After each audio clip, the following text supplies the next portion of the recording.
Hello, I'm Bob Schieffer, and welcome to the CBS Evening News Online edition. Just ahead, the manhunt for the killer of Judge Joan Lefkoe's husband and mother comes to a halt with a suicide. We'll have details. Also, we have the story of two retired New York City detectives who've been arrested and charged with being mafia hitmen.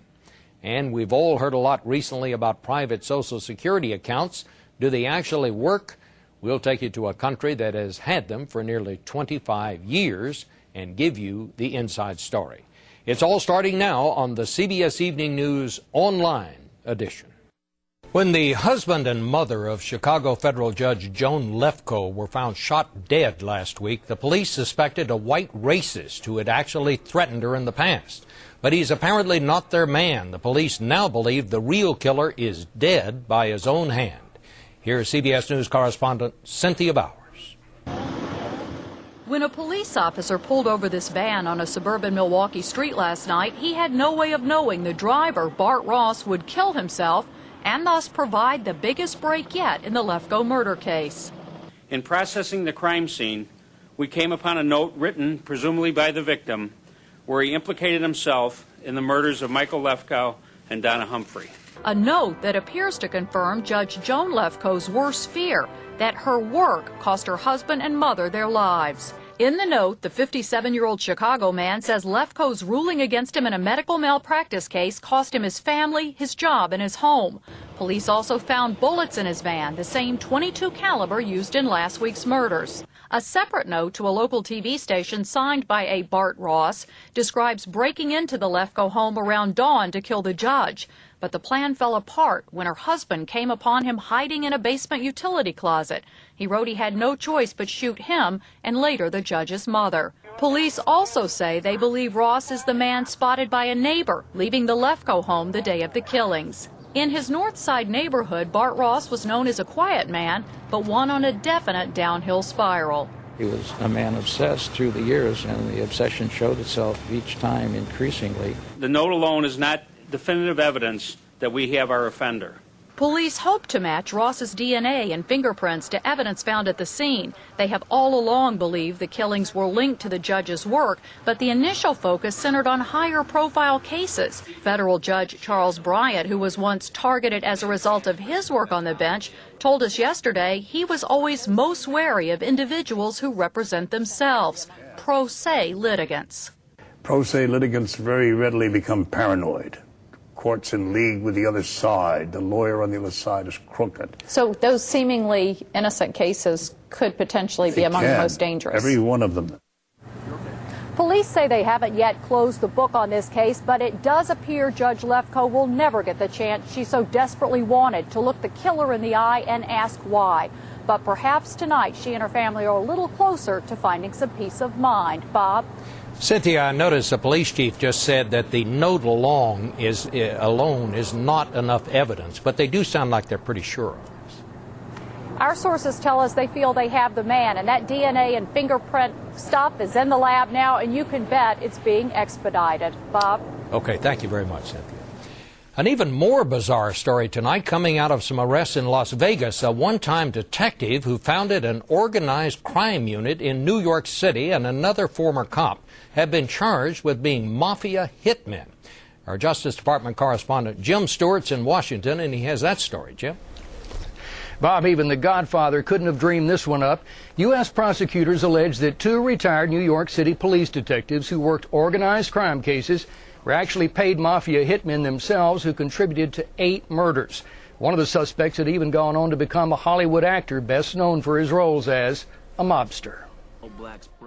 U.S. attorneys say Louis Ippolito, known here as the character Fat Andy in the movie Goodfellas, was arrested Wednesday in Las Vegas, where he has lived since retiring. Ippolito was picked up at this Las Vegas restaurant along with his former partner, Stephen Caracappa. Prosecutors say the two men did more than just murder for the mob.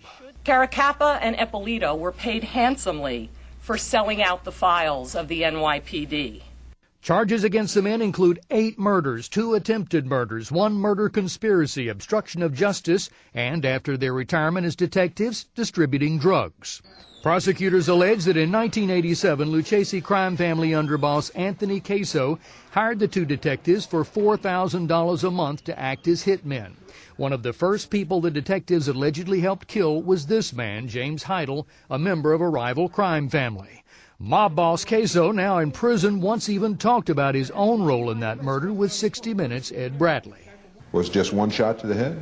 I shot him a couple of times. I didn't torture the kid. I didn't do anything like that. I shot him a couple of times. The kid died. Queso told investigators years ago that the two detectives had been on his payroll, but the charges never went anywhere until now. It's noteworthy that Eppolito was once the 11th most decorated cop in New York history, and after retirement wrote a book entitled Mafia Cop, the story of an honest cop. Bob? Thank you, Jim. As you know, President Bush's plan for overhauling Social Security would allow workers to invest some of their payroll taxes in the stock market. The South American nation of Chile already has a similar plan. Our CBS News correspondent Trish Regan went down there to find out how it's working. She has the inside story. Here in the heart of the Andes Mountains is an example of a fully privatized Social Security system. 48-year-old Hector Espinosa is one of the 3.6 million Chileans with a private retirement account. What is the biggest benefit of it? I have the chance to control my retirement. In 1980, Chile's traditional pay-as-you-go Social Security system was about to go under. In response, the government created a program that required workers to save for their own retirement through private investment accounts. 10% of every paycheck must now be deposited into an individual account, an AFP as it's known in Spanish. Workers have to pay an additional percentage of their wages to cover administrative costs, health and disability insurance. The money in the account grows tax-free until the worker retires. With annual returns topping 10% since the program began, advocates of privatization deem Chile a success story. Nearly $60 billion worth of retirement assets have been put to work right here in the Chilean stock market. Supporters of the private accounts say all this investment in local companies has helped fuel an unprecedented economic boom. I have this map where Chile's former labor secretary Jose Piñera designed the program. I believe it gives people ownership, freedom, choice. I believe it's such an American system. But critics say it's a system with serious flaws. ¿Usted tiene una cuenta de la AFP? No, no tengo. Many of Chile's poorest workers, like this tomato farmer, told us they can't afford to put away 10% of their pay. Nearly half of Chile's workforce is self-employed. Many are seasonal workers who rarely declare income, pay taxes, or contribute to their pensions. These people have little to retire on other than the government's guaranteed payment of $150 a month. Still, most people who consistently contribute to their accounts, like Hector Espinosa, say the system works. I hope to put more money in the system in order to obtain a better pension. But that pension depends on the Chilean market sustaining their impressive returns. Still, Hector says the risk is worth it, because for him and millions of Chileans like him, ownership of a retirement account means ownership of their future. Trish Regan, CBS News, Santiago, Chile. Finally tonight, as we begin this new chapter at CBS News, only a very few people have held this job, among them Walter Cronkite, who was my hero when I was a young reporter, and Dan Rather, my friend for 40 years.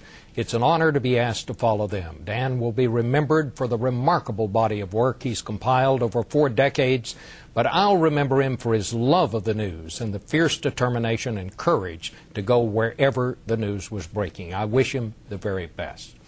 This is a daunting assignment, but I accept it because we have a proud tradition here and a terrific news team. My friend, the great Watergate reporter Bob Woodward, was asked the other day what his mindset was when he and his partner Carl Bernstein embarked on covering that important story. Woodward said, "We didn't have an agenda and we didn't know how it would end.